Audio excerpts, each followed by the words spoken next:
When the Irishmen arrived here, these were the headquarters for the peace talks. But since the failure of the peace process, all the peace commissioners have left, and this is now inhabited by soldiers from the Colombian army. Since the army took over, they've been piecing together what the Irishmen were up to in the jungle. The colonel in charge described the layout of the area when it was run by FARC. Locals told him the Irishmen spent their time with the FARC leadership, driving around the area in stolen four-wheel drives. I wanted to know if they were going somewhere to teach, and what was his evidence.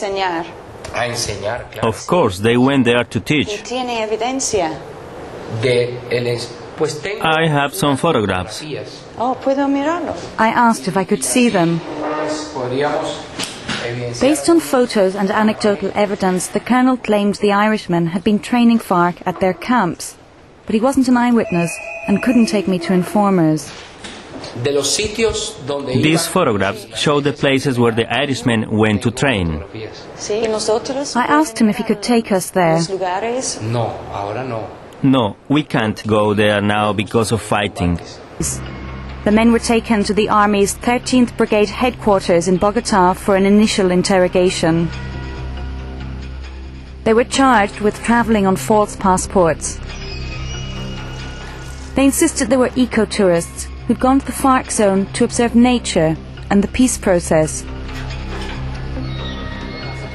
But government peace officials said they'd never seen the men or even heard of them. They were carrying fake press cards. They said they were writing newspaper articles, but they had no notebooks or tape recorders. And forensic tests carried out on their clothing by the US Embassy apparently showed traces of explosives and drugs. We were finding few people willing to help us. Then we had a lucky break. We managed to obtain confidential case documents which would tell us who the men really were and what they were doing. I got the papers back to the privacy of my hotel. 2 of the men were quickly identified once the Colombians got in touch with the Royal Ulster Constabulary. In a secret dossier sent to the Colombians by the RUC, they reveal that John Joseph Kelly and Edward Joseph Campbell are indeed false names, and the real identity of the men, they say, judging by photographs sent by the Colombians, are James William Monaghan for Campbell and Martin John Macaulay for Kelly.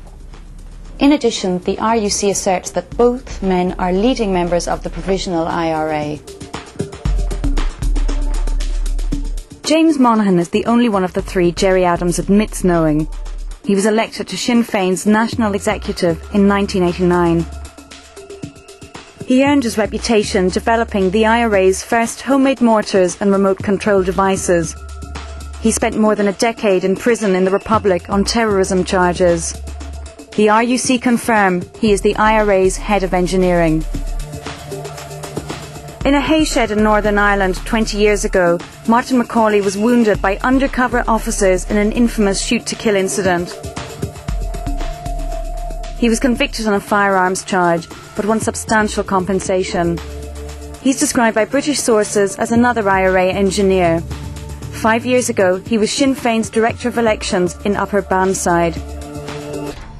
The Irish police informed the Colombians that no such person as David Bracken existed, apart from a child born in 1965 who died in 1966. Consequently, they concluded the passport in Colombia was fraudulently obtained using false information. In other words, they had absolutely no idea who David Bracken was. But in Havana, he was a familiar face. The Cubans recognised him as Niall Connolly. He has been the accredited Sinn Féin representative for Latin America since 1996. But had anyone else seen the Irishmen? We heard of a FARC deserter who claimed to have met them in the FARC zone. Sickened by FARC's increasing violence against ordinary people, he decided to speak to us.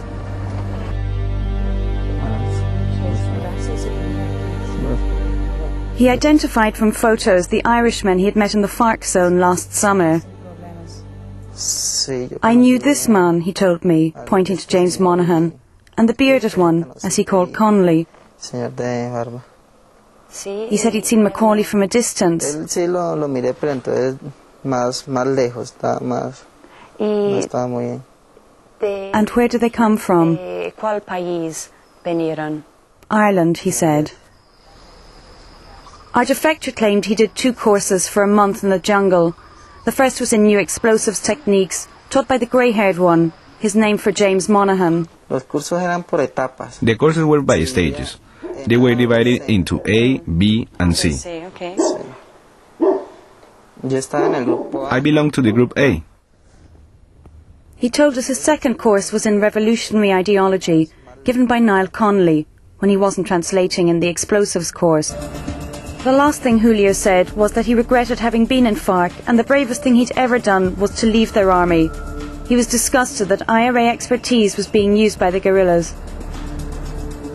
I was about to find out what difference IRA training had made to the war in Colombia.